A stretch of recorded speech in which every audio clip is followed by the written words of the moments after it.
I've been watching MMA religiously for 20 years. I haven't missed a single available fight of the major organizations: UFC, Pride, Affliction, fucking Sengoku, or whatever. But um, my point is, I want to say this is probably the best fight I've ever seen in my life. I think, and I'm still kind of drunk from last night and whatever, still feeling it. But I think it was the best fight I've ever seen in my life. I may reassess that, but man, it's definitely a contender. And I right now, gun to my head, I'd put it at number one. I was saying last night this is the light heavyweight equivalent of Bigfoot Silva versus Mark Hunt, the first one, and that's precisely what it was. It was so reminiscent of that fight, with big moments on the feet and big moments on the ground that were. I mean, it was like Bigfoot always had the advantage over Mark Hunt on the ground, and that guard was very passable. But from the full mount, he couldn't put Bigfoot away, and that's what this was with Glover Teixeira. Glover Teixeira, man, I wanted him to win so badly. By the way, so bad. I love Jiri too. Jiri's one of my favorite fighters just from excitement, but Glover was and is my favorite light heavyweight in the world, and watching him get the belt was amazing, and watching this fight was amazing, but in the end, it sucks with whatever, 30 seconds, whatever it was, and to lose via submission. For Jiri Prohaska, I should really be talking about, to win via submission over Glover Teixeira under any context, with any context. That's incredible, to put him away via submission, a legitimate tap, and not due to strikes either. Fucking a rear naked choke. That was just incredible. And it wasn't, I don't even know what you'd call it or whatever. It was a rear naked choke, I guess, but with no hooks in. It was sloppy. The whole fight was sloppy, which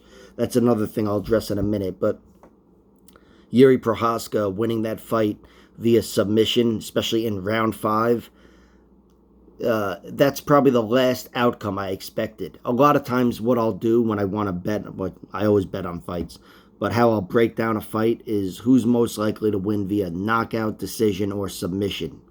And then I pick a round for each finish, and I put those 6 options between the two fighters in order of most likely to least likely, and it helps me organize my bets or whatever with over-unders and whatever anyway. That's why Silvana Gomez Juarez versus Na Liang last night. I had Na Liang winning via armbar round 1. My second pick was Gomez Juarez via knockout or TKO round 2. And to be fair, I had it in my head it would be on the ground, but still punching power, putting her away. And instead, we got the clean knockout in round 1. So whatever. My point is, I bet on the under for that fight because all of my top options or whatever finishes that I had organized from most likely to least likely, they were finishes in under 2 rounds. So whatever. Anyway, of all those options, Jiri via submission was last, and Jiri via submission in round 5 was dead last. I mean, I thought maybe he can catch him in round 1 or whatever, but yada yada. After all the athleticism fades and dissipates, the athletic advantage, it's okay, Avery, my cat. It was gonna be Glover's fight, jiu-jitsu wise, and it was. Anytime he took him down, he mounted him. It's my cat, Avery. Right, Avery? All right.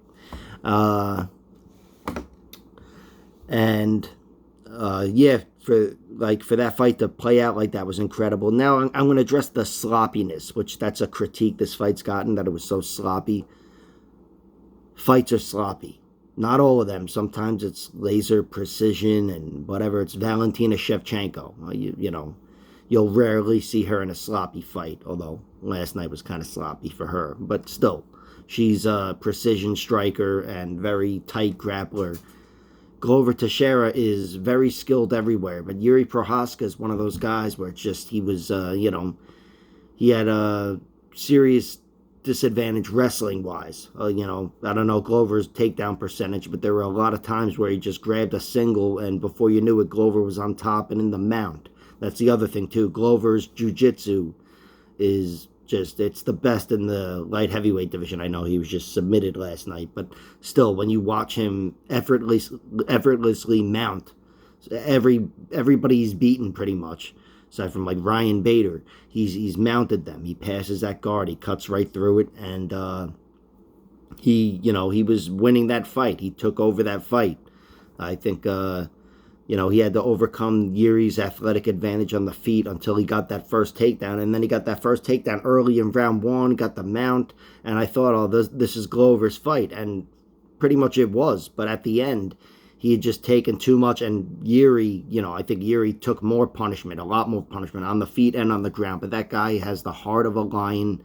He has just about every intangible you could imagine. I mean, I look at his losses, and there's problems that still, face him, that he still faces with, his wrestling and his overall grappling and his sloppiness on the feet, which is what got him caught against King Molo. He was knocked out in a fight right after he got sloppy and tired. And we saw him fight sloppy and tired for like 20 minutes last night. And that was against Glover Teixeira, who, whatever, typically a guy in his 40s loses, and right away the excuses come out. But I want to say this is prime Glover Teixeira. It really is. I mean, and I'm speaking for his chin too. His chin is fucking incredible. And look, just this was an amazing fight. Despite Glover losing with 30 seconds left or whatever it was, both fighters' stocks jumped tremendously high with this fight.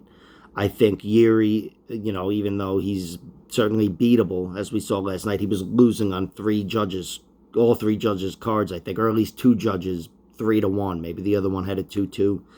But anyway, he was about to lose a decision there, and he got to finish with 30 seconds left. That says so much about him as a fighter, especially considering the way the fight was going. And he was rocked and hurt, like nearly knocked dead in round 5. I want to say the hardest strikes he faced in the whole fight were in the beginning of round 5. Like the top 3 strikes he ate were in the first 2 minutes of round 5. And he looked like he was going down and out. Glover did make a mistake going for that guillotine. I think, it's unfortunate that he did that. I think back to Nogueira with Frank Mir. God damn it. I'm a big Nogueira fan. But this was the same thing with Glover Teixeira. And in the end, it did cost him the fight. But Glover was beaten very badly in that fight, despite winning. He's 43 and he went to war with Jiri Prochazka. Every single time Glover got the takedown, and which, led to him winning with the round with the mount. Just about every round he won. Before he got that takedown, he was like on his way out. Jiri had him in trouble just about every single round. So Glover, even though I think he absolutely inflicted more damage, and the scorecards reflected that, he, especially considering he is 43, he ate a lot. He went through more than he's ever gone through in his MMA career. And it takes a lot to make Glover Teixeira tap out. This is the first time it's happened. So, really, really excellent performance from Jiri Prochazka and Glover Teixeira. I want to say this is the greatest fight I've ever seen of all time. Probably have to rewatch it, and I'll reassess things or whatever. But just an amazing fight. I feel like happy for the sport when this happens. When there's a lot of eyes on a fight and you're hoping it delivers. And it's just magical like that. That was fucking amazing. So, it's one for the history books. I think at the end it's going to be winning awards. And, eventually it'll be winning, Hall of Fame inductions. We'll see what happens with it. But an all-time classic by anyone's standards. And can't wait to see what happens next with both guys.